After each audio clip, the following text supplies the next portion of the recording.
As of my last update in January 2023, the production and sales of biofireplaces have been steadily increasing due to several factors.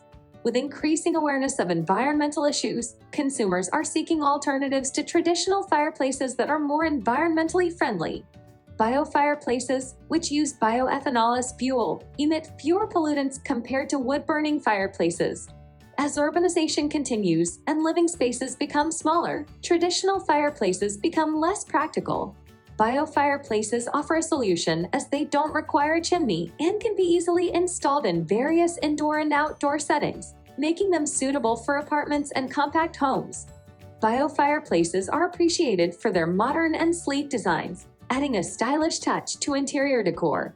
They come in various shapes, sizes, and designs, offering consumers a wide range of options to choose from to suit their preferences and interior design themes. Unlike traditional fireplaces, biofireplaces are relatively easy to install and maintain.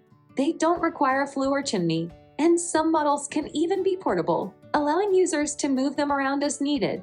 Additionally, bioethanol fuel is readily available and easy to use. Biofireplaces typically come with safety features such as sensors that automatically shut off the fireplace if it detects any issues like overheating or fuel leakage. This provides peace of mind to consumers concerned about safety risks associated with traditional fireplaces. Overall, the combination of environmental consciousness, design appeal, ease of use, and safety features has contributed to the increasing popularity of biofireplaces, driving both production and sales growth in the market. However, for the most recent data and trends, it's advisable to consult industry reports or market research conducted after my last update.